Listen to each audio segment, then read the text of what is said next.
Selamat pagi, siang, sore, atau kapanpun waktu yang teman-teman pakai untuk mendengarkan podcast ini. Kembali lagi bersama saya Panji, dan bersama saya kali ini sudah ada Mas Istia Budi, tapi namanya kalau di frame ini Zahra 1C. Wawancara ya? Saya kira Nggak apa-apa, Mas. Dan mensayangkan saham masyarakat. Jadi kita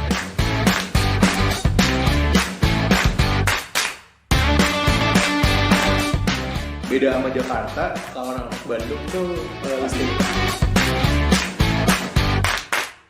investasiin buat sekolah anak. evolve into something new gitu. Maksudnya kupu-kupu mungkin Ayahku tuh satpam gitu kan.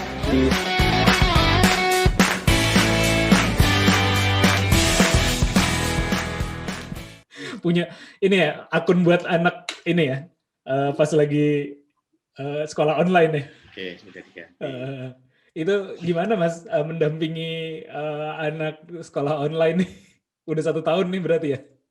Iya, sudah online sudah hampir 1 tahun ya, udah lebih nih, hampir udah lebih. Iya, udah setahun Sejak lebih. Maret kan sebenarnya kan, Nah, Maret itu kan 1 tahun lebih, udah udah anniversary ini ya. udah anniversary.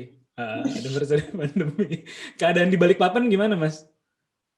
Alhamdulillah aman ya, meskipun ya dengan adanya pandemi slow down ya, yang selama ini aktivitas lumayan rame, ya, tapi dengan pandemi ini agak mulai berkurang. Tapi dengan efektifnya lebih banyak ke online saat ini. Online dari room 1, room 2, room 3. Wah.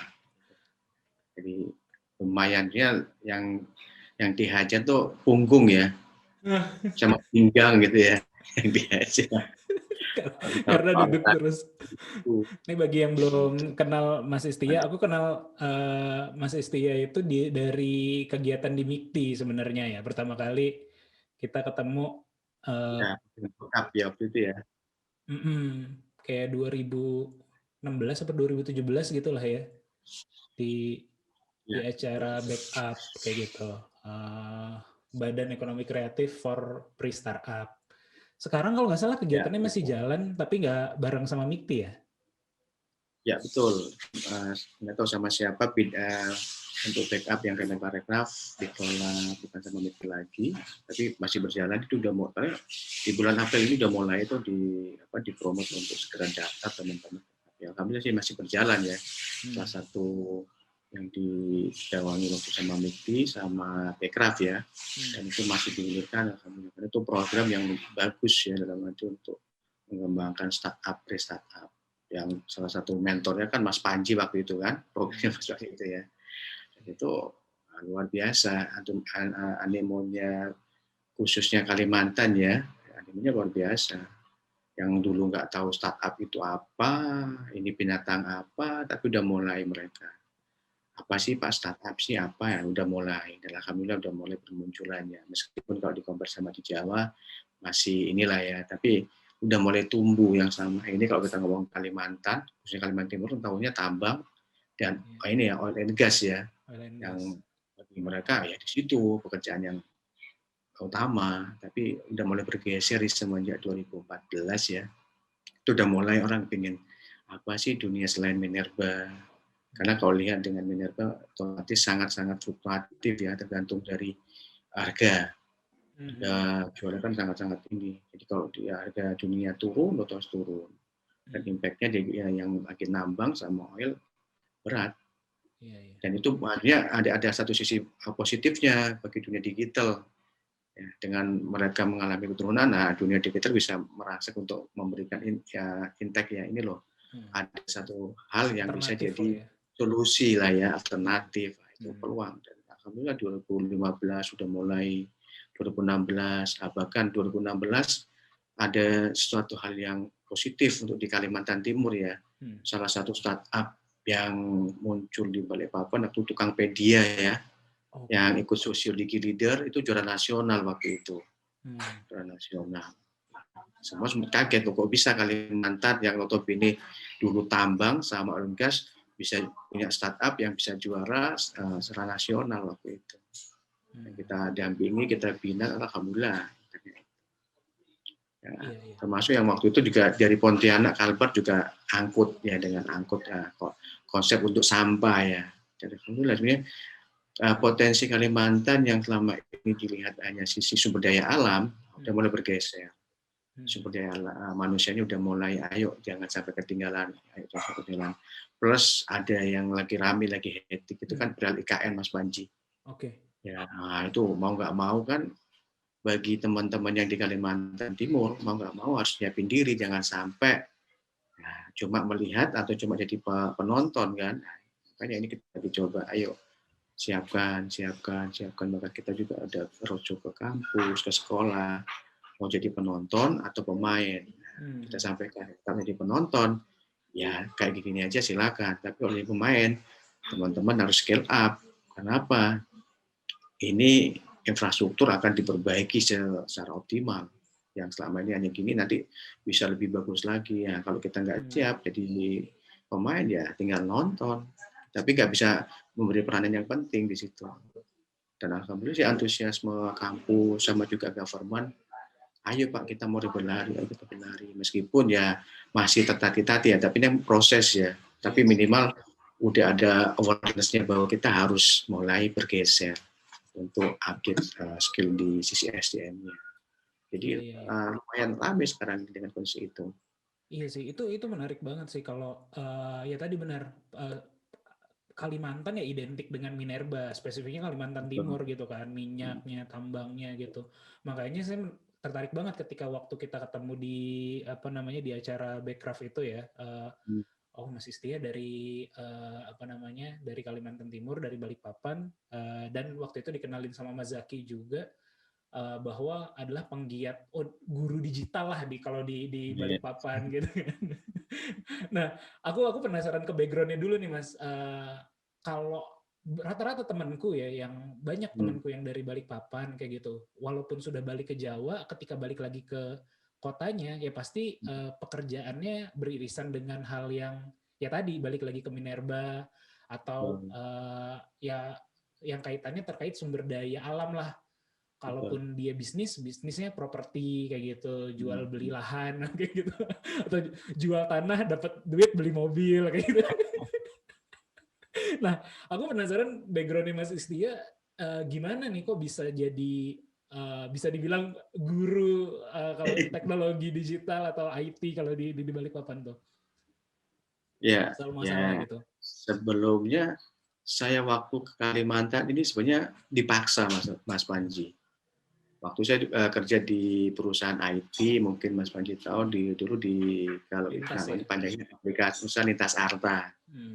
Nah, Lintas Arta yang dulu mengembangkan VSAT atau parabola untuk ATM, bahkan ATM bersama waktu itu ya, itu tahun 2000. Tapi sebenarnya saya harus berangkat waktu itu tahun 96 sebenarnya. Cuma saya nggak mau. Waktu itu masih di perusahaan Satelindo. Oh, itu grupnya Indosat kan ya? Grupnya Indosat? Ya, sebelum Indosat, waktu Satelindo 95 itu saya udah dapat tawaran, saya ke Kalimantan. Tapi waktu itu ada kutip ya, Kalimantan kalau ke sana kan tahu sendiri waktu itu kan, hutan, di manusia makan manusia, wah udah nggak berangkat. Tahun 96 saya nggak berangkat. Saya ambil Lintas Arta waktu itu, saya ditaruh di Jawa Tengah, di Semarang. Aslinya mana Mas? Aslinya? Saya Surabaya. Oh, Surabaya. Jadi ya itu akhirnya saya di Semarang 5 tahun. Nah, mau nggak berangkat ke Kalimantan Balikpapan? Wah, ini tahun 96 saya tolak. Kalau nggak ini loh. Jadi tantangan. Yaudah saya coba. Ternyata yang waktu itu tergambarkan bahwa Kalimantan itu hutan yang ini dan sebagainya masih primitif. Wah, benar nggak ya saya coba berangkat. Ternyata pas mendarat di Sepinggan beda banget ini. Ini bukan hutan nih, bahkan udah kota, udah metropolitan begitu. Jadi langsung kesan pertama, wah kotanya bagus nih. Jadi waktu saya mendarat di Balikpapan belum sampai satu hari, saya harus berangkat ke Bontang waktu itu. Jadi langsung baru nyampe, ayo kita ke Bontang, berangkat ke Bontang. Lewat darat waktu itu sekitar ya 6-7 jam. Lewat darat. Jadi langsung adventure itu. Nah itu saya baru lihat, ini baru lihat hutan. Namanya lewat Bukit Soeharto itu. Wah, ini kawasan hutan semua. Naik turun ya. Naik turun. Wah, ini benar ke Kalimantan ini baru kelihatan. Biasanya habis Samaria kita lewat ke arah Bontang, lewat Muara Badak. Nah, kita sempat mampir juga ke Bengkira yang masih gede-gede. Wah, ini betul ini Kalimantan. Sana ke Bontang, kita tuh ke PKT, Pupuk Kaltim. Juga ke sana karena kita lagi ada progres untuk pemasangan parabola untuk online-nya PKT tahun 2000-an ya, tahun 2000-an tuh. Jadi mereka butuh online dengan masih belum ada fiber optik waktu itu, masih pasang parabola yang besar, VSAT itu 3,8 kita pasang di PKT untuk kebutuhan online mereka ke Jakarta. Dari situ, wah ini kok hampir semua dari Balikpapan kita tuh oil, tambang, jadi gitu. Ada apa? Ternyata saya pelajari, oh di sini memang Minerba, perusahaan Minerba, ya mineral dan tambang. Nah, ini kan potensi bagi saya sebagai perusahaan IT kan. Ke sana. Tapi waktu itu dilema Mas Panji. Saya disuruh hire SDM lokal waktu itu. Tahun 2000 sampai tahun 2005 saya cari lokal tuh susah. Tenaga lokal susah. Akhirnya saya mau nggak mau saya hire dari Malang, dari Jawa Tengah saya hire ke sana. Dan alhamdulillah dapat dengan kompetensi yang skill yang bagus ya. Kita bawa ke sini dan mereka mau karena apa adventure kan. Kalimantan tahu sendiri jalannya belum kayak Jawa, kita mau ke Bontang aja butuh perjuangan, bahkan lokasi kita kan Kalimantan keliling itu sampai perbatasan sampai di perbatasan Malaysia sana. Jadi sampai Olong Bagu, pokoknya kalau kita berangkat tuh bisa 1 minggu baru bisa balik. Jadi menarik. Tapi kita coba cari anak lokal itu nggak dapat, bahkan mungkin merasa bukan pekerjaan mereka. Nah, akhirnya saya sempat dipanggil waktu itu sama wali kota, kenapa nggak ambil tenaga lokal? Bagi saya sampaikan, saya ingin tenaga lokal, tapi nggak dapat, nggak sesuai dengan spek yang ini kan. Karena perusahaan kami ini perusahaan yang butuh challenge ya. Jadi berangkat sendiri dengan tool berangkat di hutan gitu pasang, karena tambang-tambang kan memang di tengah-tengah gitu kan. Iya. Dan komunikasinya hanya bisa dengan satelit. Waktu itu. Dan itu tantangan. Nah, anak sini masih belum berani. Atau bukan saya itu, bukan passion saya gitu. Tapi bagi anak Jawa, ya kan ini enak nih saya jalan-jalan dibayari sama perusahaan kan, mereka senang. Apalagi masih fresh graduate gitu ya. Ya, ambil yang masih baru lulus, ayo mau Pak, ini berangkat. Kasih baru datang langsung suruh berangkat ke perbatasan di Malaysia. Arakan ke sana lagi naik, wah senang mereka. Oh, saya udah ke perbatasan ke Malaysia ini Pak, foto ini ya. Jadi teman-teman tantangan. Nah, tapi last minute akhirnya merasa bahwa tahun 2010 saya dimutasi sama perusahaan ke Sulawesi. Nah, Sulawesi Maluku lebih luas lagi, daerah Indonesia Timur. Sulawesi, Maluku, Papua. Base-nya Makassar berarti? Base-nya di Makassar. Di Makassar. Ya, coba ini ternyata hampir sama kasusnya. Cari SDM lokal tuh nggak mudah. Iya. Ya, jadi ternyata tantangannya ini sama. Case-nya waktu itu kita naruh orang yang di Papua, ternyata dari Jawa. Jadi impact-nya biaya itu akhirnya bengkak kalau mereka pengen pulang kampung. Apa kasihan akhirnya. Ini ada apa kok ini ya? Kita coba edukasi. Akhirnya udahlah. Saya coba menentang diri saya, bisa nggak saya kembali ke Balikpapan untuk cari SDM lokal. Akhirnya saya coba ke perusahaan, saya mau sekolah dulu, boleh nggak S3? Boleh ini. Saya mau unpaid leave, nggak boleh. Udahlah, saya resign aja. Saya udah 17 tahun sebenarnya. 17 tahun, saya resign. Sayang loh, posisi udah sekian. Ya, memang sayang. Tapi saya punya sesuatu hal yang bagi saya menggelitik. Kenapa? Kalimantan, Indonesia Timur ini kok masih ini. Apalagi mertua saya orang Papua, orang Nabire. Oke. Jadi kalau saya pulang kampung ke saya tuh, wah ini lumayan juga. Memang jauh ketinggalan. Saya coba ngomong istri saya, mau nggak? Saya mau ini, tapi pilihannya di Balikpapan, Surabaya atau Papua. Mertua jangan ke Papua, resikonya tinggi. Karena penjaminan waktu itu di sini masih terlalu susah orang diatur. Kalau saya Surabaya, saya udah tinggalkan jauh, udah lama 17 tahun nggak di Surabaya. Saya nggak punya bisnis. Berarti 2000 sampai 2017 itu masih di lintas waktu itu ya? Saya kan masuk lintas 96. Oh, 96 ya? 2013 saya terakhir di lintas. Terakhir di lintas ya. Oke. Begitu akhirnya saya pilih, udahlah kita di Balikpapan dengan kondisi mungkin nggak punya uang yang kayak waktu kita kerja. Nah di sini kita harus ikat pinggang dan sebagainya. Kita mulai dengan segala macam ini. Ya, waktu itu ya kita butuh istri, ya kan kalau enggak ya kita nggak berani. Iya confirm ya udah oke. Tapi memang benar 3 bulan kita nggak ngapa-ngapain, jalan muter, nggak kerja kan. Sana lihat ini situasi lingkungan, menikmati. Dalam 1 bulan masih aman, 2 bulan aman, 3 bulan udah mulai nggak enak ya. Biasanya kerja dan lain sebagainya, ngurusin orang, ini nggak ngurusin orang. Akhirnya coba sempat teman mau nggak buka ini pelatihan di Samarinda waktu itu. Pelatihan. Nah, waktu kita pegang lisensinya Telkom BDC, mungkin tahu ya Telkom BDC yang di Bandung. Nah, kita beli franchise-nya di sana di Bandung, kita coba kelola.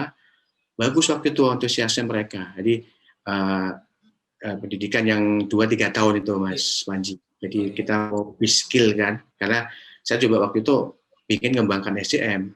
Saya ambil itu skill-nya dapat. Nah, 2 tahun jalan, tapi sebenarnya kok saya nggak bisa lebih lincah dengan kondisi franchise ini. Satu sisi pemiliknya kayaknya berat ini, apa-apa dengan ini. Akhirnya yaudahlah kita ini aja, kita buat sendiri. Akhirnya saya kembali ke Balikpapan, yang pemilik model tadi akhirnya kita usaha yang lain aja lah, ini kayaknya lincah dalam hati karena banyak keterbatasan ya. Ya, ini akhirnya kita urus sendiri. Saya punya buat perusahaan yang memang di pelatihan. Akhirnya saya ngurus ke Person View yang untuk sertifikasi internasional itu kan ke Person View. Di situ apapun lengkap kan saya urus. Akhirnya dapat lisensi. Jadi satu-satunya yang dapat lisensi di Kalimantan hanya saya. Kalau teman-teman dari manapun, dari Sulawesi, dari jadi tempat saya, termasuk Kalimantan Timur, Kalteng, Kalsel ke tempat saya. Jadi saya udah punya base itu, alhamdulillah. Jadi saya buat pintu ya sebenarnya untuk teman-teman biar update knowledge itu. Satu sisi kampus mulai mau nggak ngajar. Saya ngomong saya nggak match, ilmu saya nggak match. Kenapa? Saya S1-nya teknik, S2-nya pemasaran, nggak match ini gimana? Nggak masalah nanti di ini ya udah. Coba akhirnya keluar MDA saya mulai kampus satu coba ternyata benar. Based on-nya di kampus beda waktu kita kebutuhan industri. Ada gap ya berarti ya? Ya, gapnya, wah ini ada yang salah, kenapa ini? Ya, kita coba rombak akhirnya. Gaya yang mungkin di kampus dengan textbook, saya coba. Saya di perusahaan ini, kira-kira coba buktikan teorimu gimana. Akhirnya mereka malah senang mahasiswa. Kenapa? Karena saya dosen, nanti dosen praktisi ya, bukan dosen teori. Saya teori, ya udah saya tinggalkan jauh kan. Teman-teman ini antusias, Pak aku mau ini ya. Akhirnya saya punya komunitas. Dengan waktu itu saya dikasih amanah waktu RTIK ya, relawan teknologi informasi komunikasi RTIK. Nah, waktu itu sama teman-teman, ayo ini mau ini kelola ini. Oke kita coba. Alhamdulillah mulai banyak masuk ya, dan kita punya aktivitas. Nah, kita literasi ke sekolah-sekolah ke guru-guru ini loh kalau mau ini sama guru sama siswa banyak. Jadi eventnya kita mulai ya. Satu sisi waktu itu ada Mas Zaki, ketemu Mas Zaki sama Mas Mas Ipit ini ya, yang Pak Habibie siapa itu? Aduh lupa. Yang sekjennya itu ke Balikpapan ketemu Mas, ini mau nggak untuk ini Dilo? Apa itu Dilo? Bagi saya apa sih ya? Dilo ini loh yang nanti ini punya MIKDI kerjasama sama Telkom mengembangkan ini dunia digital. Wah ini bagus nih. Karena kita mau coba kembangkan untuk teman-teman ke arah sana. Itu 2013-an ya. 2013 saya baru ini, 14 sudah tawar itu, oke. Dan saya udah punya lisensi untuk Person View kan, pas ini match gitu kan. Nah, seiring itu yang mungkin akhirnya dikasih pintu tadi itu kan. Nah, sama udah kelola dulu 2014 Agustus. Nah, kita ke sekolah, ini datang apa lagi nih? Mereka, Mas, ini kan aku kerja di tambang, di oil, ini apa lagi nih? Dari janji enggak? Janji gimana? Ya ini memang enggak, tapi ini bisa jadi alternatif. Kenapa? Berapa sih lapangan pekerjaan untuk tambang? Berapa untuk ini? Kita coba ini. 2015 mereka belum terlalu. 15 sudah mulai kita coba rujuk ke sekolah-sekolah, bahkan waktu ada anak SMK, ya dia udah mulai main di Twitter, main buzzer, nah, dia udah menghasilkan duit. Nah itu sih saya bawa. Ayo kita mau coba sharing ke kampus bahwa dunia digital itu menjanjikan ke depannya. Kenapa? Mereka ngomong, lu anak SMK ini udah penghasilan. Udah anak SMK, waktu itu udah tahun 2015 udah penghasilan sekitar 3 juta, kan lumayan. Segitu anak SMK. Kok bisa? Akhirnya mulai tertarik kan ke Dilo mereka.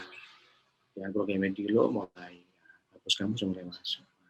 Kenapa? Tadi, ini ilmu gap-nya tadi, menghindari gap tadi, mengurangi. Mereka udah mulai.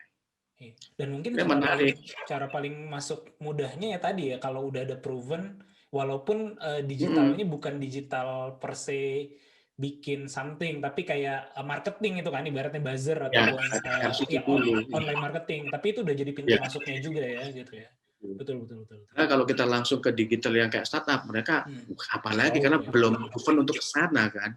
Tapi last minute mereka ini loh, ada yang dari dunia digital tuh ada menghasilkan, ada ini. Mereka oh iya ya, udah mulai. Terus kita juga sama Etat Marketing kolaborasi ya, sama LTIK coba buat ini yo, udah mulai di situ. Bahkan waktu UKM bisa dampingin ya, kita belajarin UKM cara buat Google My Business. Itu kan simple kan, tapi itu gimana ini susah ini enggak, dengan ini Google My Business ini Bapak nanti bisa, Ibu punya ini, nempel, tinggal di search nanti muncul ini ya. Itu satu bagi kita sepele, tapi bagi mereka wah, oh bisa ini. Itu kita ajari juga langsung step by step-nya. Dan bagi UKM wah ini bagus. Nah, setelah itu kita anak muda udah mulai ke situ. Kita bawa mereka yang testimoni ke kampus-kampus, terus coba ceritakan. Nah, terus kita udah masuk ke situ, baru kita geser ke mereka. Ada yang lebih bagus lagi loh. Anda mau matiin lampu, matiin ini pakai HP mau nggak? Oh itu apa lagi Pak? Udah mulai namanya IoT kan. Ini ada IoT ini mainan baru ini. Jadi teman-teman mau usil ya, ayo mau usil ya. Kita karena anak udah suka usil kan, ingin tahu kan, mau usil nggak matiin lampu itu, ayo kita coba ya. Matiin. Nah, matiin. Gimana Pak? Ingin tahunya itu tinggi ya, mulai kita buat kelas, komunitas. Ayo kita buat komunitas IoT. Mereka udah mulai belajar ini. Tapi di sini kan ini perangkat ini, yang butuh itu ini, program ini yang bisa mematikan. Gimana?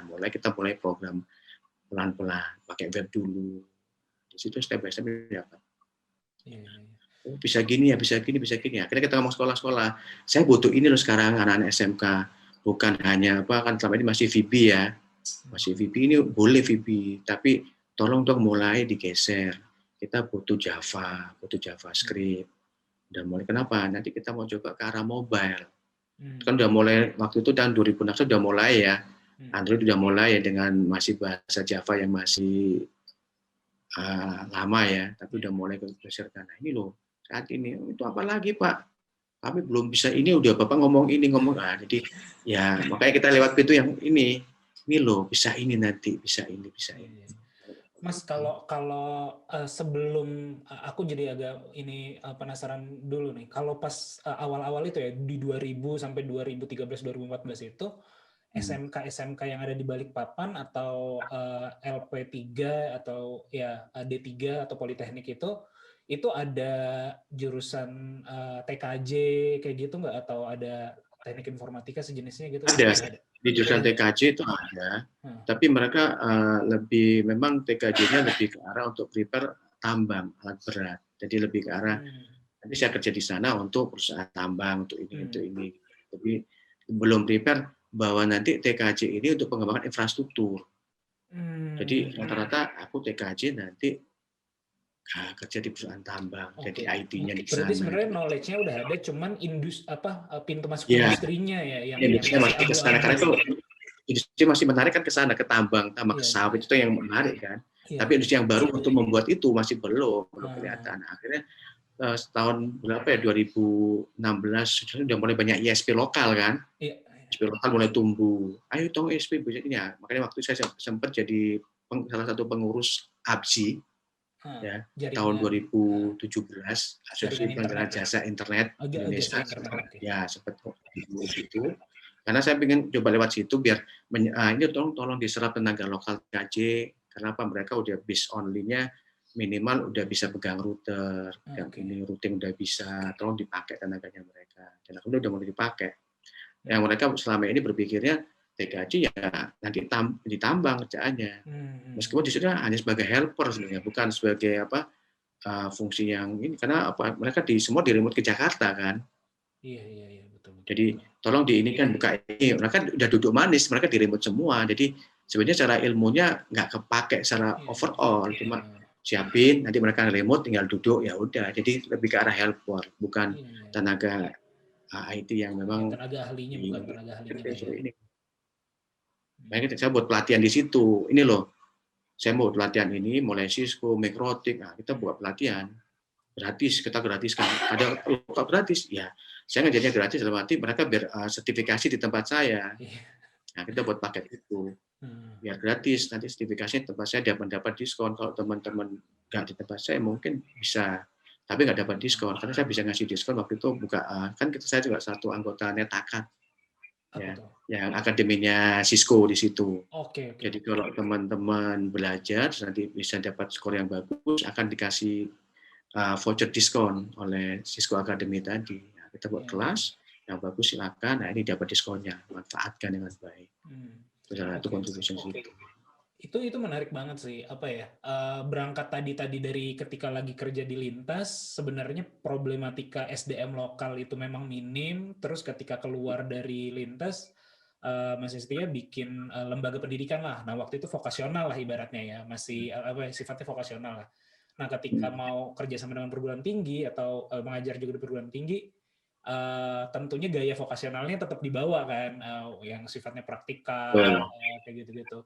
Nah, memang sebenarnya saya ngeliat memang ada gap sih sebenarnya. Jadi gap dalam konteks bahkan di Pulau Jawa juga ya, banyak banget tuh rasanya kayak institusi pendidikan tuh terlalu jauh gitu dengan praktikalnya. Makanya kadang-kadang kenapa nggak? Saya lebih mikir kenapa nggak vokasional aja dalam konteks ya vokasionalnya ilmu lapangan tidak tersertifikasi lah. Kebanyakan kan juga bahkan kalau kita lihat kadang-kadang tuh kalau programmer ya misalnya. Programmer yang DO tuh lebih jago daripada programmer yang lulus kadang-kadang kayak gitu. Lebih jago. Iya. Nah, itu gimana tuh kalau Mas Istia berusaha mempertemukan antara perguruan tinggi yang institutionalized dengan ya tadi ilmu prakteknya gitu. Semuanya dilempar ke lapangan atau kayak gimana gitu. Nah, jadi gini, contoh saya juga selain alhamdulillah saat ini hampir 4 kampus ya. Saya ngajar di Universitas Mulia, yang memang universitas, terus ngajar di Politeknik Negeri Balikpapan. Ya, ini lebih ke arah vokasi. Dan dengan pandemi ini makin naik lagi. Saya ngajar di kampus Politeknik Pertanian Samarinda. Ya, jadi pertanian ini juga ada jurusan namanya TRPL. Ya, di situ. Sama juga di Politeknik Negeri Samarinda. Jadi 4 kampus, terus satu SMK juga satu ada LP3I. Jadi semua di vokasi. Nah, kita gapnya ke sini, kita coba sampaikan bahwa ini loh, yang di lapangan itu kebutuhannya ini. Ya, Anda masih di sini. Kira-kira mau nggak ngikutin ini kayak ini? Nah, tapi setelah Anda style saja terserah Anda, tapi minimal saya butuh ini poin A. Anda bisa ke A.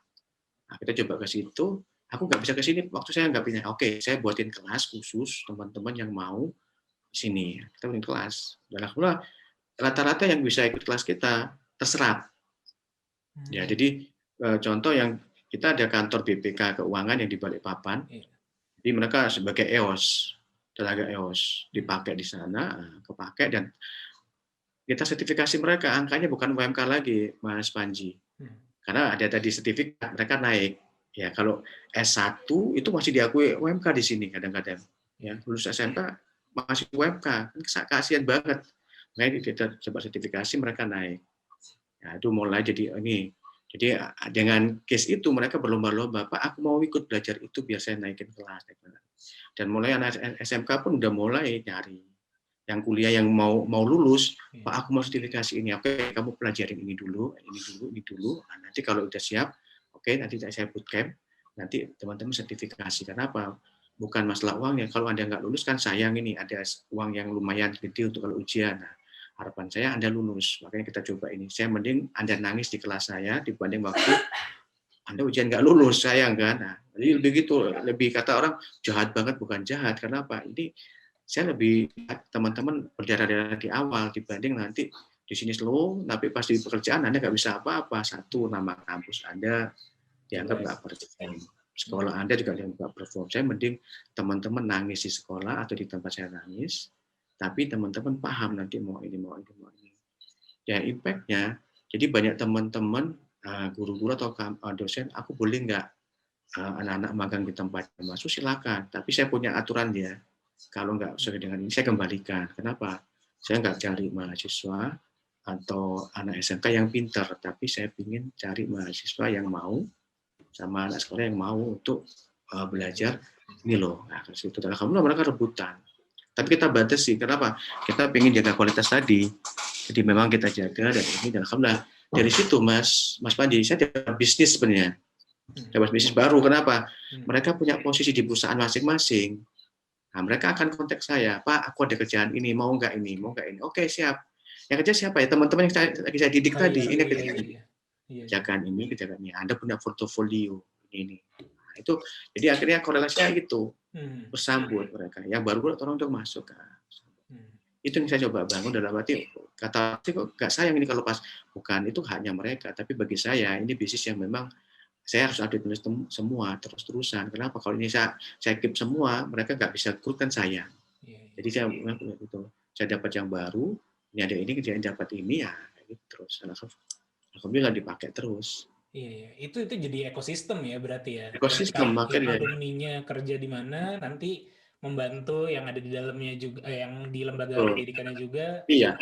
Bagi yang anak-anak baru dapat portofolio, dapat tempat belajar, bagi perusahaannya dapat produk atau dapat produk yang bagus, terus standar itu. Jadi kita coba ambil. Ternyata karena mahal loh. Ya bagi saya bukan mahal di situ, tapi trust yang kami bangun di situ. Kenapa? Mereka performasinya nggak abal-abal, nggak kaleng-kaleng. Mereka punya kompetensi. Jadi ini loh yang kita jual di situ.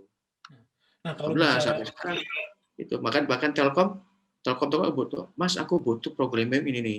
Ini agak mahal speknya. Kenapa? Ini full stack. Ini nggak bisa dipenuhi kalau gini. Kalau mau nggak kayak gini? Boleh. Kita menegosiasi. Ini. Oke, ini ada ini. Cocok, ini cocok, Mas. Bagus ya. Jadi dari situ kita akhirnya jadi kayak apa? Ini kalau ada kebutuhan ini, kok Setiabudi ada itu. Padahal stoknya sering habis. Jadi ada bagi kita dapat poin bahwa ini loh, ada orang butuhan apa, kita bisa supply, bisa ini. Bagi kami, mereka akan jadi poin saya. Ada info ini Pak, mau nggak? Ada info ini Pak, oke. Jadi peluang bisnisnya mulai kebuka banyak, kakinya kan banyak kan. Iya. Sebenarnya bahkan di Pulau Jawa juga, atau ya di Jakarta, Bandung, Jogja, ya Surabaya gitu, itu udah mulai terjadi ini sih Mas. Apa ya? Bisa dibilang tuh susah mencari talent ya saat ini ya. Padahal saya lihat kan lembaga-lembaga juga bermunculan gitu. Kayak saya lihat juga Mas Istia kan suka ngambil partnership dengan Decoding gitu kan. Decoding kan juga termasuk sering bikin pelatihan apa segala macam, tapi entah kenapa saya ngelihat tuh kayak sulit nyari talent gitu, bahkan di sini gitu. Itu apa jangan-jangan kebanyakan pada lebih suka kerja sendiri juga ya daripada kerja di perusahaan gitu jadinya. Jadi apa ya? Ini sebenarnya dengan adanya Decoding itu membantu saya juga sebenarnya. Waktu makanya ada Decoding yang program PDD, terus kita juga sering diskusi sama Mas Naren juga. Mas Naren, aku ada ini, boleh pakai aja, bukan udah pakai platform aja ini. Saya coba pakai, terus kan saya sudah ngikutin semua itu program Decoding. Saya coba ilmunya ke sini. Saya coba ajarin ke teman-teman, iya Pak enak cocok ya udah, kau ambil Decoding satu sisi. Silakan tuh ambil. Dalam arti mereka akan dapat ilmu yang terbaru. Nah, kalau ada baru lagi, contoh kemarin Diki Lab ya. Diki Lab ada ini ya, coba ambil. Saya dikasih sama Diki Lab, Pak pakai aja coba.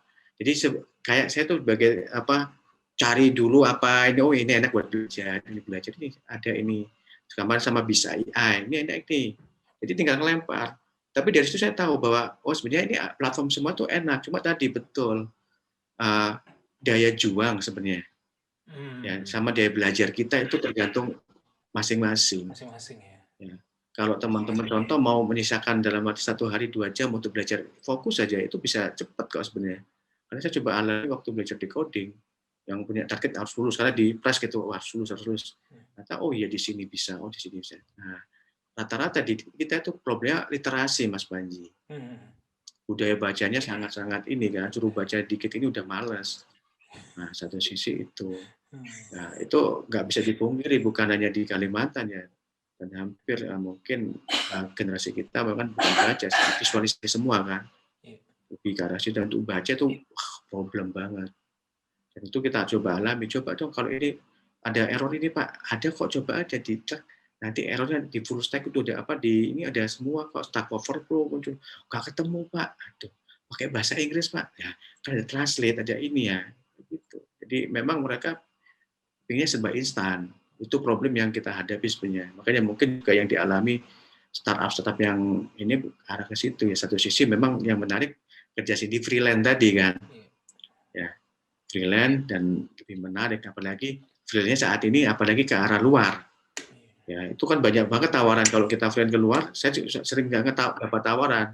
Cuma problemnya kalau freelance luar itu jamnya yang nggak cocok. Ya, kita udah tidur suruh kerja kan. Itu banyak tuh kerjaan remote worker itu, Pak, ada ini project mau nggak? Tapi Bapak standby jam 1 malam sampai jam ini kan, sana jam kerjanya situ kan. Ya nggak bisa jam-jam tidur. Tapi lumayan sebenarnya kalau kita ngomong duit, spend-nya lumayan. Nah, itu problemnya kita kalau memang kita siap-siap. Iya, kalau ngomongin ini Mas, tadi kan udah Mas Istia ibaratnya membawa industri baru lah ke Balikpapan gitu ya, terkait dengan teknologi informasi dan digital. Nah, kalau saat ini, kalau di Jawa udah kelihatan nih, trennya udah mulai bergeser gitu. Tadinya di kampus-kampus lulusannya orang-orang pada pengen kerja di oil and gas yang top of mind-nya lah kayak gitu, atau di perusahaan-perusahaan BUMN kayak gitu. Tapi kan sekarang di Bandung gitu misalnya atau di Jakarta rata-rata tuh pada pengen bikin startup digital, startup hardware kayak gitu. Nah, di Balikpapan gimana nih kondisinya? Apakah mahasiswanya atau lulusan-lulusan SMK-nya udah mulai berpikir ke arah build bisnis digital atau teknologi informasi kayak gitu kah? Udah atau sudah sejauh mana gitu? Kalau ke arah ke sana udah mulai, tapi nggak seberapa besar yang kayak di Bandung ya. Tadi udah mulai, tapi masih yang menarik bagi mereka masih ASN Mas. Itu masih menarik itu. Bahkan kalau ada lowongan tuh mereka berjubel-jubel masih ini, kenapa ya? Saya dapat pensiunan seumur hidup dari ini ya, itu bagi mereka masih jadi pilihan prioritas lah ya. Tapi udah mulai berkurang dibanding sebelumnya. Termasuk saya tetap ingin kerja di BUMN yang mentereng, terus juga di perusahaan yang tambang.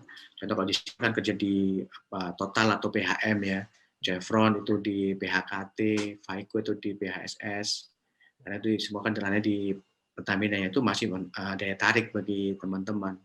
Tapi memang problemnya kan kampus di sini levelnya banyak kan masih grade-nya masih C sama B ya. Jadi kadang-kadang untuk bersaing sama kampus yang dari Jawa masuk tuh otomatis mereka lebih tinggi kan. Jadi kalau udah administrasi kadang-kadang kita kalah step di situ. Keterima tapi biasanya levelnya bukan level middle up. Masih ke tengah-tengah ya. Jadi asumsinya kalau ada ya, kalau kita bahasa ngomongnya sebenarnya banyak yang masuk ke sana itu posisinya yang cari kan yang memang rata-rata usernya dari mana, kebanyakan lulusan dari ITB, dari UGM, dari ITS, otomatis mereka pasti bawa dari rombongannya kan yang memang punya tahu tren ininya kan. Nah, di situ. Tapi itu bagi kita juga ini loh, kalau kamu main di sana memang gapnya tinggi, padahal ada peluang lebih bagus lagi digital. Ya, coba ada ini ya. Yang lagi etik kita coba mungkin ya, yang lagi naik daun kan Mbak Utari itu yang pasar laut. Ya, yang Aruna, coba lihat itu Mbak Utari, anak-anak Balikpapan, anak nelayan yang notabene dulu siapa sih nelayan ini, tapi sekarang Mbak Utari udah bisa jadi go internasional, bahkan udah masuk Forbes umur 30 dan lain sebagainya, bahkan saat ini salah satu yang masuk ke Google ya 8 startup. Anda nggak tertarik dengan itu? Kok bisa Pak? Udah mulai sih ke situ. Satu sisi ada kampus yang mungkin baru, yang paling baru ya namanya Teknologi Kalimantan. Ya, itu yang baru dan memang dia waktu itu banyak belajar dari ITS.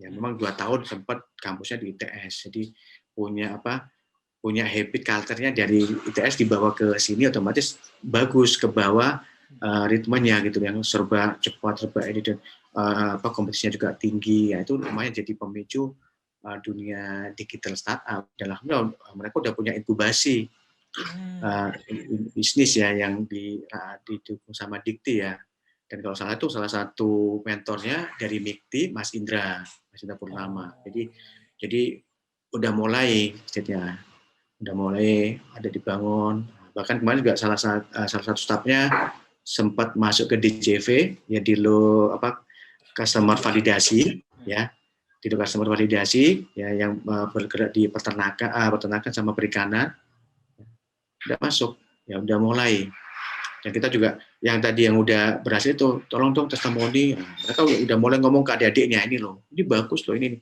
bahkan saya dapat bantuan bakat funding sering dapat ini kan dari Dikti dapat ini loh ada potensi bisnis yang baru dan teman-teman bisa ngelola sesuai passion teman-teman udah mulai bergeser alhamdulillah sih udah mulai yang selama ini nggak pernah dilirik ini udah mulai ada ini dan mulai tumbuh bahkan sekarang ya mungkin belum di digital tapi udah mulai ke arah bisnis konvensional Mas udah buka kafe gitu coffee shop udah mulai itu teman-teman mahasiswa punya kafe kayak Janji Jiwa tapi yang lokal gitu udah mulai wah ini udah bagus lah jadi secara bisnis konsepnya mereka udah mulai saya pengen bisnis sendiri ya kan udah mulai ini kan jadi mulai terbuka jadi saya bisa kelola ini makanya kemarin juga salah satu dari gerakan lunas ya yang UKM naik kelas Mas Budi tolong dong bantu kami untuk ini salah satu foundernya Pak Cak Samsul itu coba dong oke kita coba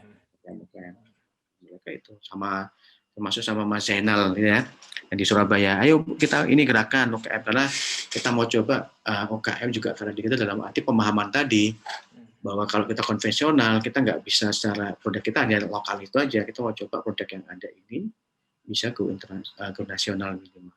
Dan alhamdulillah udah mulai ada contohnya kek salak, apun kepiting udah mulai. Ya bahkan ada helper dari Kalimantan udah mulai bisa keluar dari Kalimantan terus ke Jawa ada ini bawang tiwai, bawang dayak itu udah mulai.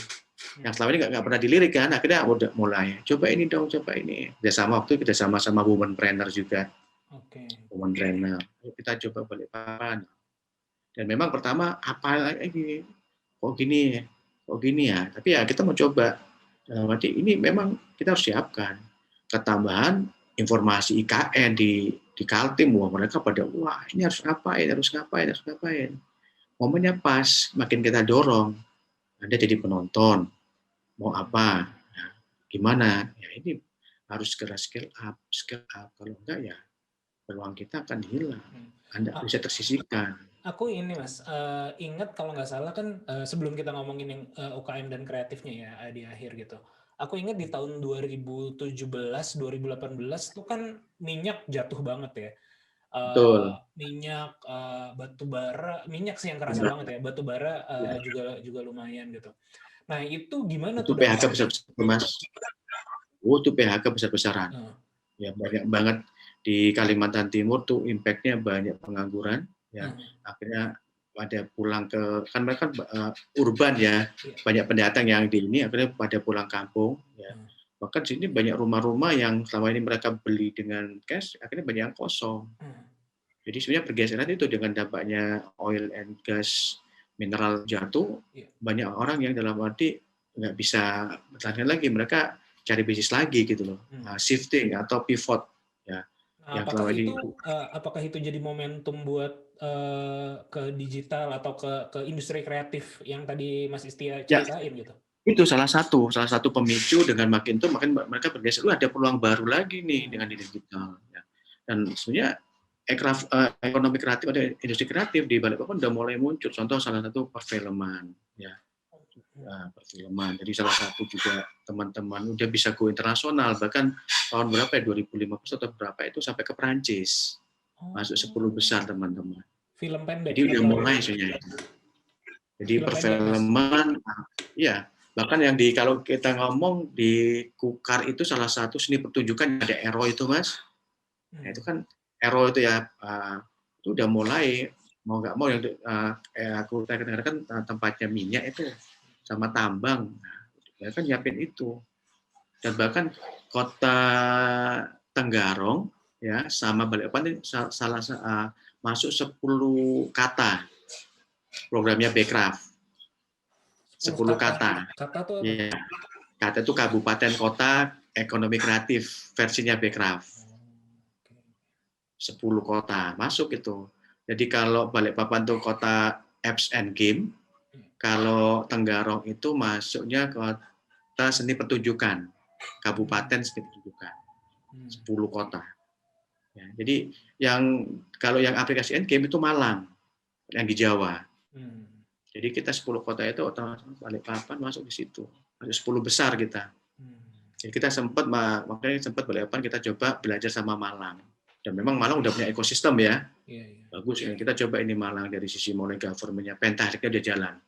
Komunitasnya udah jalan. Nah, makanya ini loh kalau mau contoh Malang ini. Jadi kita harus siapkan secara ini ekonomi kreatifnya, industri kreatif siapin. Jadi bukan hanya aplikasi, tapi mulai dari film, dari apa, tapi aplikasi ini sebagai pendorong makin biar cepat. Ya, dengan aplikasi yang ada kita sebarluaskan. Pariwisata kita punya banyak sebenarnya, tapi nggak diekspos dengan baik. Akhirnya ya parsial sendiri. Ya. Kayak 2020 kemarin kami diminta sama Dispar Kalimantan Timur ya, untuk membuat talent peta jalan pengembangan ekonomi kreatif Kaltim. Ya. Ini semua didorong sama Kemenparekraf. Untuk membuat petanya gimana sih Kaltim, ternyata benar. Kita coba cari subsektor itu Mas, 16 subsektor, 3 ya, yang utama malah di situ kuliner, terus kria atau fashion, nomor 3-nya aplikasi end game. Sebenarnya udah mulai ke arah ke sana. Cuma memang mau kemana sih, lewat mana belum tahu ya. Makanya kita buatin peta, ini loh petanya. Alhamdulillah dukungan government-nya juga bagus, makanya nanti ini di 2021 ini Balikpapan lagi mau coba buat roadmap-nya untuk industri kreatif atau ekonomi kreatif. Jadi udah mulai melihat kenapa secara pendapatan industri kreatif itu udah mulai tumbuh di Kaltim. Meskipun masih belum dipisah secara laporannya, masih bercampur bercampur dengan ini. Tapi kita udah minta tolong dong. Ya. Kalau udah mulai dibicarakan, biar tahu industri kreatif itu gimana impact-nya. Kenapa kita mau coba dorong SCM-nya ini, biar makin tahu bahwa potensinya itu gede. Satu sisi kalau pariwisatanya digerakkan, kan itu bukan hanya pariwisata yang ada UKM kulinernya dapat, seni pertunjukannya dapat, terus transportasinya juga dapat, aplikasi end game-nya apa yang dibutuhkan untuk mensupport ini. Nah, itu kan bisa dapat semua, bukan hanya satu, tapi dapat semua impact-nya. Nah, kita coba ke situ, kita menghelakan di situ loh. Kalau kita hanya berdasarkan ini ya, kita coba Banyuwangi yang dulu orang nggak tahu, tapi sekarang bergerak untuk pariwisatanya dan semua dapat semua akhirnya cara ekonomi kreatif. Jadi kita coba ke situ, belajar di situ. Saya lihat juga bukan beruntung ya, mungkin ada salah satu ini juga trigger lagi nih, yaitu ibu kota lanjut nih proses pindahnya kan ke Pasir ya, ke Kabupaten Pasir Utara ya, Kabupaten Pasir ya. Nah itu kan juga masih dekat dari Balikpapan kan, berarti kan artinya juga akan bikin booster lagi nih kalau ada pemerintah pusat di situ, berarti kan kebutuhan talent lokal yang mungkin tadi ya skill kreatifnya atau skill teknologi pasti akan dibutuhin lagi. The future sih ini kayaknya nih Kaltim. Betul. Kalau kita nggak siapin ya kita belajar sama mungkin kayak di Malaysia ya, Kuala Lumpur ininya kota bisnis, tapi kan intinya kan di ibu kotanya, pemerintahnya kan di ya. Lupa lah namanya apa ya. Kayak di Australia juga gitu kan. Nah, kami di sini infrastruktur dibangun lebih optimal lagi, jadi secara gap-nya saja lebih enak lagi karena bisa makin cepat untuk pertumbuhan SCM-nya, salah satu sisi kan itu. Jadi gap-nya itu bisa berkurang. Ini loh, kebutuhannya di sini sekian. Nah, makin cepat itu untuk akselerasi. Tapi dengan syarat mereka mau berubah nggak, mau maju nggak kan gitu, tanda kutip kan. Kalau nggak mau berubah ya kita mau ngomong apapun ya kan ketinggalan. Iya sih. Saya juga dapat cerita dari kawan, dia sempat kerja di Arab Saudi gitu ya, di Jeddah apa di Makkah, pokoknya di Arab Saudi lah gitu ya. Dia cerita mereka kan juga kaya banget, makmur gitu dengan minyaknya ya. Paling industri utamanya adalah minyak gitu. Oke, dapat devisa atau dapat duit dari haji, dalam tanda kutip tourism ya, tourism ibadah kan, haji Ya, umroh ibadah. gitu kan. Tapi pun raja yang terakhir ini mulai tahun 2018 atau pokoknya mulai dia menjabat tuh udah mulai concern nih sama ekonomi kreatifnya. Jadi kalau tipikalnya orang-orang Arab itu, terutama Saudi itu, mereka kan apa ya, bisa dalam yang nggak seluruhnya sih, tapi mayoritas tuh kayak angkuh gitu. Jadi apa namanya, ya gue udah banyak duit, kalian yang butuh kesini. Jadi Ya. budaya surfingnya tuh kurang, nggak kayak orang Indonesia kan kita surfing banget ya, melayani banget. Nah itu yang dirubah tuh. Jadi sama si rajanya katanya tuh udah mulai oke, pelayanan hajinya diperbaiki, pelayanan umrohnya diperbaiki, customer service-nya dididik dengan lebih baik gitu. Bahkan kan di tahun 2016 atau 2017 itu rajanya tuh bikin institut teknologi apa gitu, itu yang gede banget kan gitu. Jadi udah mulai serius banget, bahkan di negara yang apa ya, sumber utamanya adalah minyak gitu, tapi udah mulai concern ke teknologi dan industri kreatif, dalam tanda kutip ya, pariwisata ininya gitu. Itu kan artinya ini adalah tanda-tanda nih, karena kalau kita hanya mengandalkan apa ya, industri mineral, Alam lah ya sumber daya alam pasti akan kebalap ada nih. masanya. Ada masanya. Ada masanya. Saya rasa Balikpapan atau Kalimantan tuh agak-agak mirip dengan itu ya, kalau kita bicara negara ya, Arab Saudi lah penghasil minyak kayak gitu. Nah ini kan sepulau lah, atau Kalimantan Timur tuh ya sayangnya adalah kalau Kalimantan Timur minyaknya banyak tapi kesejahteraannya tidak muncul di situ juga. Gitu. Belum match gitu. Ini kita di minyak sini tapi kok orang gini aja, makanya jadi isu yang rame. Loh ini kenapa sih? Bahkan kalau di Jawa itu nggak pernah ngantri BBM, kita sering ngantri. Mau panjang gitu. Di Jawa nggak pernah, sini mau ngantri. Nah, itu jadi orang, kok bisa sih, kok bisa? Ya, itu problem yang miris ya. Termasuk gas kan. Gas itu kan kita punya, yang di LPG kan di Badak kan kita yang punya itu produksi. Tapi ya sering gasnya kosong, ini apa. Jadi kita punya sumbernya, tapi kadang-kadang nggak kebagian. Iya, sering mati lampu malah ya. Wah, iya, kenapa ya? Itu problem, ketemu teman-teman. Nah, tapi sebenarnya banyak juga yang talenta di Kaltim ini yang hebat, tapi nggak di Kalimantan, di luar. Sebenarnya di kuliah di Jawa itu banyak banget. Dan jarang mau pulang ya Mas ya? Iya itu, ayo pulang dong. Ini kalau ketemu nongkrong pas kita di Jogja atau di Bandung, kita ini nih, iya kak ini. Terus gimana? Kapan mau pulang? Aku mau pulang kalau ada ini kak sebenarnya. Kenapa?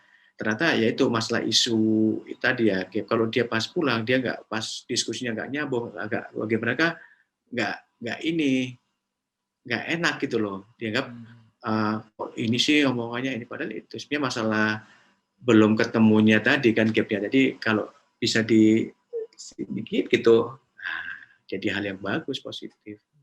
Banyak kok teman-temannya kalau ketemu, dari mana?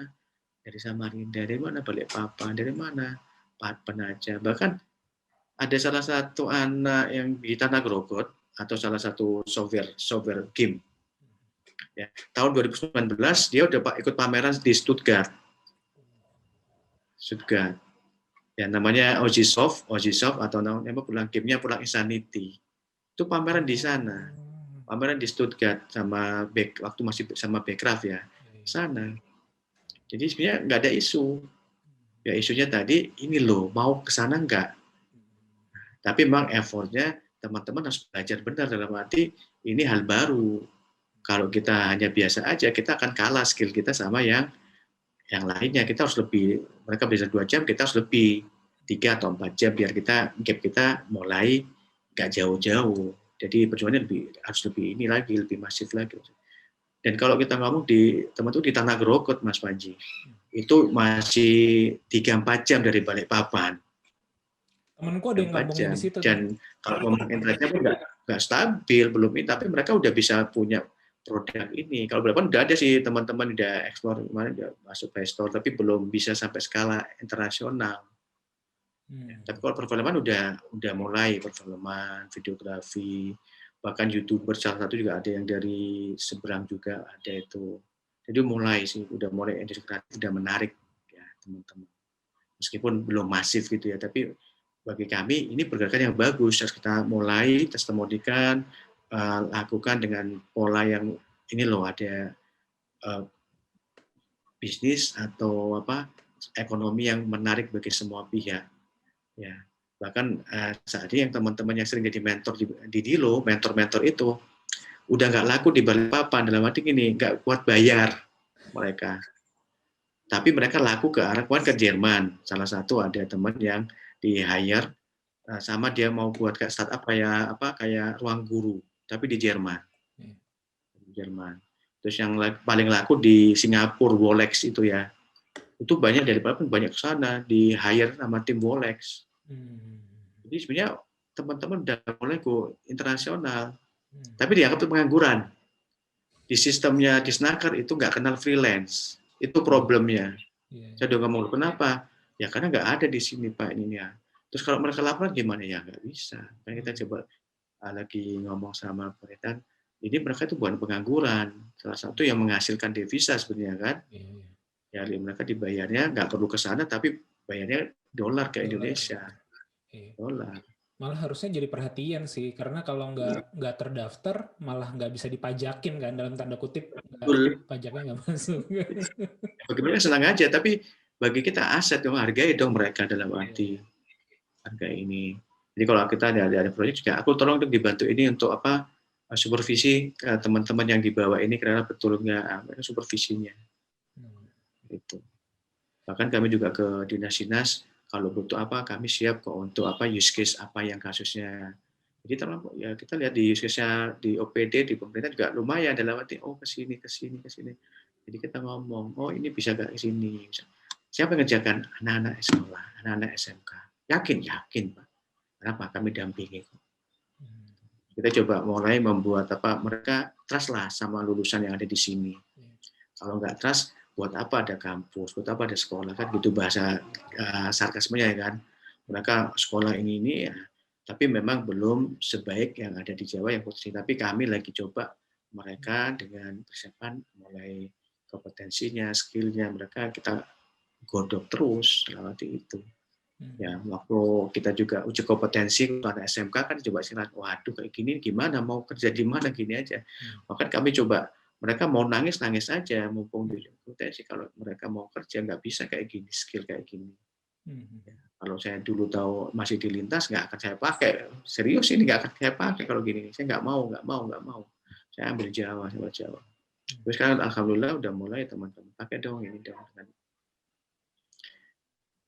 Jadi seperti saya lihat waktu 20 tahun lalu saya di Surabaya sebenarnya kota Balikpapan ini masih nyaman ini masih slow, makanya kita coba ayo mulai berlari jangan sampai kayak kotanya udah maju tapi orangnya terkaget-kaget kan bahaya kan apalagi ini dengan adanya KN yang di Pasir ini kan infrastruktur lebih cepat lagi kan kalau kita terkaget-kaget kita bisa kena shock terapi bahwa perkembangan cepat kita ketinggalan kita bisa makin nggak siap.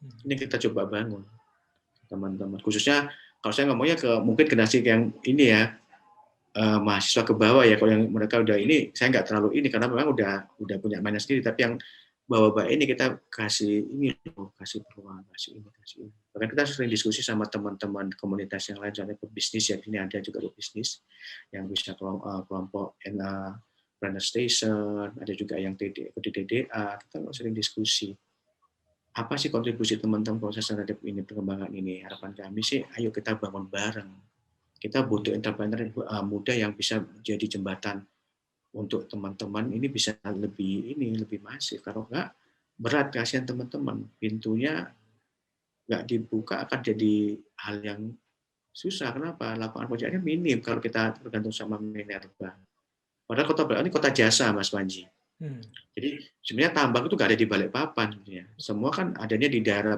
pinggir di Tenggarong, di Kutai Barat. Jadi cuma kayak Singapurnya Balikpapan sebenarnya. Pelabuhan. Kayak ada joke itu kalau orang ngomong Balikpapan itu ibu kota Kalimantan. Kalau ibu kota Kaltim itu Samarinda. Jadi Kalimantan ini kota ya ibu kotanya Balikpapan kalau Kalimantan. Karena hampir semua ada di Balikpapan, urban di sini nih. Berarti semua pendatang ada semua dan mini Indonesia lah Balikpapan ini. Karena hampir semua ngumpul di sini orang-orang. Mulai dari Jawa, Sunda ada juga, Banjar juga ada, Sulawesi juga ada, Madura ada, lengkap di sini pada lengkap. Termasuk kota yang paling mahal sih di Indonesia. Iya, betul. Kalau orang ngomong kota paling mahal. Karena memang di sini kenyamanan ya, semua aman. Bahkan kalau jalan tuh kotor Mas Panji, habis hujan, debu gitu, itu pemadam kebakaran bukan untuk ini, tapi membersihkan jalan itu biar nggak ada debu, bersih. Jadi makanya nyaman. Salah satu yang kalau teman-teman bule itu di sini senang banget. Kenapa ya? Rasa bahwa saya bisa tinggal di sini, tertib orangnya, dan juga semua terpenuhi. Makanya kadang-kadang dianggap kota mahal. Tapi kota mahal itu prosesnya memang sejajar. Kenapa? Semua kita bekerja, yang penting kita kerja dengan optimal, bisa dapat sesuai yang kita inginkan. Kalau dibanding waktu saya coba ke Jawa, ya cari uang 2.000 itu bisa berantem kan, berkelahi kan. Uang 2.000 itu kan, karena kalau di sini, yang penting teman-teman mau kerja keras, ini apa, dapat untuk beli makan, itu masih bisa. Yang penting itu. Peluangnya masih gede peluangnya. Makanya dianggapnya mahal. Bahkan sempat masuk, ini ya, Balikpapan termasuk kota uni ya, masuk 10 besar itu di dunia itu Balikpapan. Dan memang iya, bagi bule-bule yang bekerja di sini aman. Semua mereka ini, kalau di jalan itu ada ini nggak pernah ini. Saling ngasih jalan, ngasih ini, masih enak lah. Makanya waktu milik kota mau tinggal di mana ya, mau Surabaya mau apa, udah Balikpapan aja. Karena nggak punya siapa-siapa di sini. Iya. Oke Mas, ini kita udah cukup malam nih Mas. Di saya jam 9 sih, jam 9. Saya yakin di Balikpapan udah jam 10 lewat ya. Saya nggak enak ntar makin malam buat Mas Istia. Mungkin terakhir Mas, kedepannya apa lagi nih yang mau dibikin nih? Apakah memperdalam lagi sekolahnya atau ya tadi ya edukasi yang dilakukan, atau juga udah mulai, tadi kan saya lihat juga udah mulai partnership dengan pemerintah kota, dengan pemerintah provinsi. Apalagi nih Mas yang inovasi apa nih lagi dikerjakan lagi nih oleh Mas Istia? Ya, salah satu kita juga mau lebih fokus di pendidikan tadi, mau ke vokasi ya. Kita mau coba siapkan tim lulusan itu memang biar siap diterima dengan berbagai macam perusahaan, atau memang mereka siap untuk membuat bisnis baru. Ya, kita harapkan ke sana, karena dengan IKN ini bagi saya tantangan. Ya, tapi bagi orang lain bisa ancaman ya. Kita coba, ini tantangan kita, yuk kita optimalkan. Kalau dari sekarang, ya kita mau jadi apa? Makanya kita lagi siapin. Bahkan kita juga ngomong sama program Medilo, saya pengen punya sekolah startup aja lah. Jadi saya nggak mau hanya startup yang kita ini, tapi kita pengen punya 15 orang, saya didik dari situ, nanti mereka kita inkubasi, mau jadi hustler, fokus di hustlernya gimana, yang mau jadi hacker gimana, nanti kita matching gimana caranya biar mereka, ini loh ada bisnis baru, mau bisnis apa silakan, nah, kita mau coba ke arah sana, karena potensinya besar Mas Panji, kalau kita nggak siapin dari sekarang, ya akhirnya ya cuma sebatas numpang lewat ya, startup udah lewat, padahal kita nggak kepingin itu, kita pingin ya kayak cross lah, kecoa ya diinjak tumbuh lagi. Ini harapannya itu. Kenapa? Bisnis startup kan bisnis maraton, bukan sprint ya. Yang itu kita mau coba bangun mindset mereka ini loh. Bukan hanya startup ya, bisnis semua kan memang maraton, nggak bisa langsung instan. Nah, butuh proses, butuh ini budaya juang. Nah, kita bangun itu. Makanya kita mau coba, ayo kita buat ini aja lah. Memang nanti Mas Panji bisa, ayo kita buat itu. Salah satu Mas Panji mentor ini ya. Tapi butuh itu sebenarnya, butuh melihat paradigma tadi, butuh kayak helikopternya lebih luas lagi kan sebenarnya.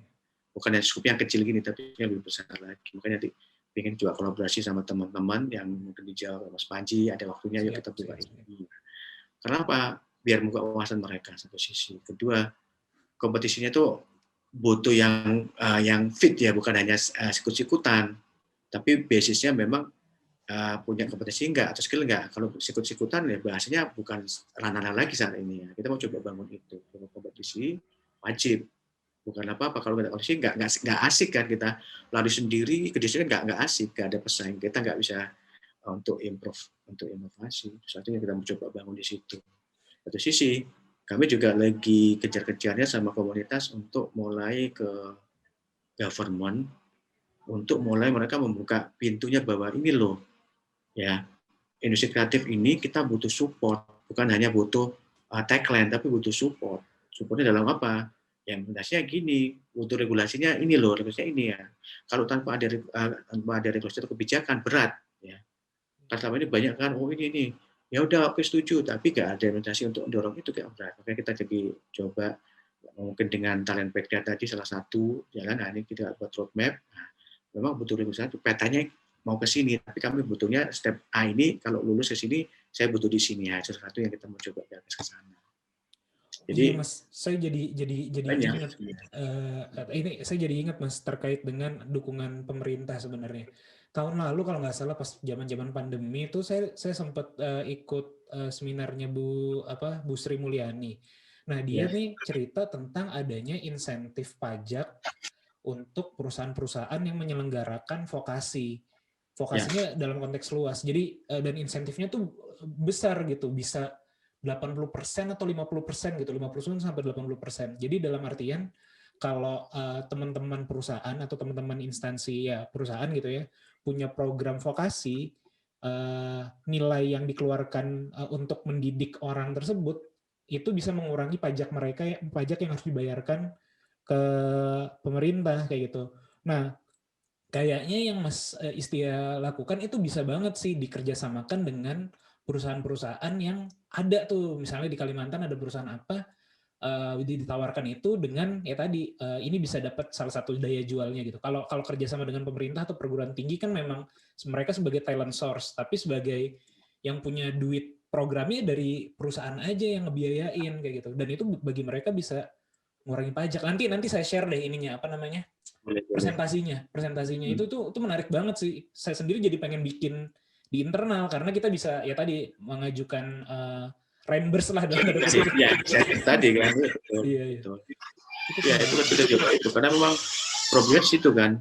Soalnya ini programnya ini tapi di lapangan kadang-kadang nggak jalan, nggak inline. Problemnya itu makanya kita dampingi terus, kawal terus, berarti kita juga ke pemerintahan ini loh, tentunya ini. Alhamdulillah mereka support ya, di Kaltim pun support, di Balikpapan support. Makanya kemarin waktu di Kaltim, Mas damping ini ya, oke. Mas nanti yang ini coba di Balikpapan juga. Alhamdulillah.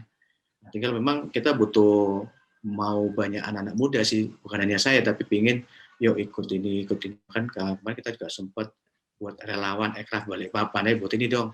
Buat nanti bukan saya aja, tapi teman-teman mulai bergerak. Kenapa? Ada 16 sektor, atau sekarang mungkin 17 ya, dipisah ya aplikasi dan game. Ini butuh semua digerakkan. Kalau hanya contoh hanya aplikasi nggak jalan, kita butuh aplikasi ini siapa, support siapa sih aplikasi ini. Jadi bisa jalan semua. Kalau jalan semua, ekonomi bergerak. Jadi secara ini mengurangi pengangguran, mengurangi kejahatan, kan ada impact-nya luar biasa. Sekolah-sekolah juga, ini juga ke guru-guru. Makanya kita lagi, insya Allah sih nanti bulan Mei ini kita lagi gerakan luncuran Balikpapan Cerdas, Mas Panji, kerjasama sama Dinas Pendidikan. Jadi kita juga ngomong Dinas Pendidikan nih Pak, siapa ini sama Kadis siapin. Jadi kita ngajari guru-guru dulu, cara nanti kalau buat daring ini gimana konsepnya, kerjasama sama Microsoft. Mereka support full.